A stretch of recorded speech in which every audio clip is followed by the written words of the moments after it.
जय श्री कृष्णा भाइयों और बहनों। आज इस वीडियो में मैं बैसाख की चौथ की कहानी सुना रही हूँ।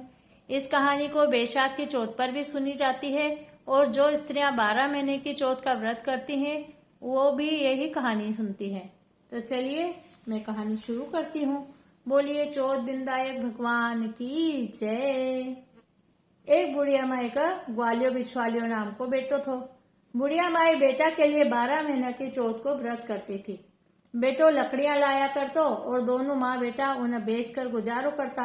बुढ़िया माई रोजीना लकड़ियां में से 2 लकड़ी अलग रख लेती और चौथ का दिन बेटा से ओले बेचकर सामान लाती और 5 चूरमा का लड्डू बनाती।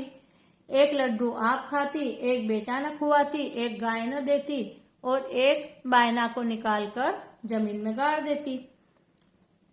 एक चौथ का दिन बेटो आपका पड़ोसन के गयो, भाभी चूरमा बना रखियो थो तो पूछियो कि आज के है सो थे चूरमो बनायो हो। पड़ोसन बोली कि मैं तो आज ही बनाया हाँ, तेरी माँ तो हर चौथ के दिन बनावा है और तना आज खाना का दियो कि नहीं। बेटियो बोलियो कि दियो तो थो। पड़ोसन बोली कि तू लकड़ियां लावे जीमा से तेरी माँ ओला बेचकर चूरमो बनावे और खावे। बेटो माँ का न गयो, बोलियो कि मैं तो इतनी मेहनत से लकड़ी ले आऊं हूँ और तू चूरमा कर करके खावे है, सो के तो मने छोड़ दे के चौथ माता ने छोड़ दे। बुढ़िया माई बोली कि बेटा मैं तो तेरे लिए ही चौथ को व्रत करूं हूँ, सो तने भले छोड़ दे पर चौथ माता ने को नहीं छोड़ू। जाना बेटो बोलियो कि अब मैं विदेश जाऊं हूँ। तो माँ बोली कि तू जावा तो चौथ माता का यह आखा ले जावे। चौथ माता के नाम से पूर दिए तो कोई भी संकट आसी तो दूर हो जासी। बेटो सोचियो कि है तो झूठी बात पन अपनो खेलियो ले लेवा। माँ से आखा लेकर घर से चालियो। थोड़ी दूर गयो होगो कि देखा कि खून की नदी बहवे है, कठी न जाने को कोई रास्तो कोनी। जब चौथ माता को माँ को दिया हुआ आंखों पूर कर बोलियो कि हे चौथ माता, अगर यह नदी सूख कर रास्तो हो जावे तो तू साची है। इतना में ही नदी सूख कर रास्तो होगो। आगे से गयो तो जाता बावनी उजाड़ में रात होगी। चारों तरफ बाग वगैरह बोलन लाग्या। जद आंखों पूर कर बोलियो कि हे चौथ माता, मने रास्तो मिल जावे नहीं तो ये जानवर मने खा जासी। इतना में ही उन्हें रास्तो मिल गयो और वो आगे बढ़ गयो। आगा एक राजा की नगरी में गयो। राजा हर महीना एक आदमी की बलि देतो। एक बुढ़िया माई के घर के सामने से निकलियो तो देखे कि माई पूड़ा पोती जावे है और सागे सागे रोती भी जावे है। जद वो पूछियो कि माई तू क्यों रोवे है। बुढ़िया माई बोली कि मेरे एक ही बेटो है और वो भी आज राजा का बलि चढ़ाने के लिए जासी। ये पूड़ा उसका लिए ही बनाऊ हूँ। वो बोलियो कि माई ये पूड़ा मने भर पेट खिला दे, मैं तेरा बेटा के बदले चले जाऊंगा। माई उन्हें पूड़ा खिला दिया। राजा को बुलावा आवे तो मने उठा दियो। आधी रात ने बुलावा आयो। माई सोचने लगी कि पराया पूत न कहीं बलि चढ़वा देऊं। इतना में ही वो उठ गो और जाने लाग्यो। तो बुढ़िया माई ने बोलियो कि मेरी कोथली और लाठी धरी राखिए। माई सोची कि आज तक ही कोई पाछो कोनी आयो तो ये क्या आसी। राजा का आदमी उन्हाना ले गया और आवा में चिन दियो। जब वो आखा पूर कर बोलियो कि हे चौथ माता, मेरा 2 संकट तो काट दिया, अब यो भी तू ही टालिए। इतना में आवो पक कर तैयार हो गयो। 2-3 दिन बाद आवा करना छोरा छोरी खेला था।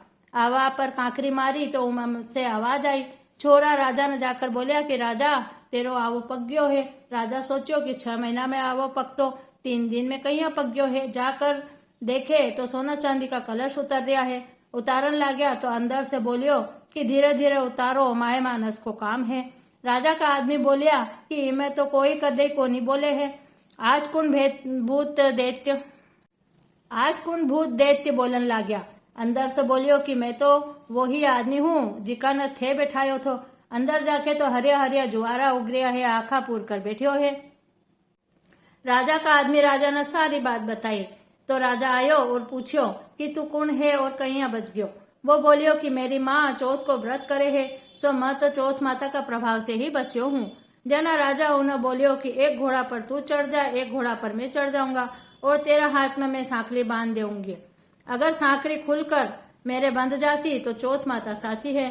दोनों घोड़ा पर चढ़ गया तो वो आखा पूर कर बोलियो कि हे चौथ माता, मेरी लाज राखिए। इतना में ही सांकली खुलकर राजा के बंध गई। राजो सोचियो कि छोरो ही रहन लाग्यो। राजा सोचियो कि चौथ माता तो साची है। राजा ने अपनी बेटी को ब्याह के साथ कर दियो। वो बैठा ही रहन लाग्यो। बहुत सारा दिन बीत गया तो एक दिन वो आपकी लुगाई ने बोलियो कि आज तुम्हारा गांव कानी बिजली चमके है। रानी पूछियो कि थारा भी गांव है? बोलियो मेरी एक माँ भी है। अब आपा अपना देश चालंगा। राजा उन्होंने बहुत सारो धन देकर विदा कर दियो। उठी न बुढ़िया माई से लकड़ी तो काटती को नहीं जाती, सो गोबर चुनकर छाना बेचकर रोटी खाती। पड़ोसन का बहू बेटा ने आता देखकर बोली कि बुढ़िया माई तेरा बेटा बहू आवे है, बहुत सारो धन ले आया है। बुढ़िया माई बोली कि मेरा कर्म में कठा बेटा बहू लिखेड़िया है। एक बेटो थो जिका ने भी तू लगा सिखाकर काट दियो, पर जी मान्यो कोनी। बटोड़ा पर चढ़कर देखने लगी तो साचा ही बहू बेटा आता हुआ नजर आया। बेटा बहू सासू का पगा पड़िया और बोलिया कि मैं तो चौथ माता का प्रभाव से ही पाछा आया हाँ। सारी नगरी में हेलो फिरा दियो कि बेटा की माँ, पुरुष की लुगाई, सब कोई चौथ को व्रत करियो।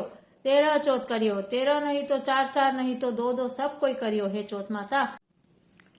चौथ माता, जैसे बुढ़िया माई का बेटा को संकट कटियो, जिससे सबको संकट काटियो। कहता को, सुनता को, हुकारा भरता को, सारा परिवार को संकट काटियो। बोलिए चौथ बिंदायक माता की जय। प्रिय भाइयों और बहनों, कैसा लगा आपको मेरा यह वीडियो? अगर पसंद आया है तो चैनल को अवश्य सब्सक्राइब कीजिए और यह कहानी जो लोग 12 महीने की चौथ का व्रत करते हैं वो भी सुनते हैं।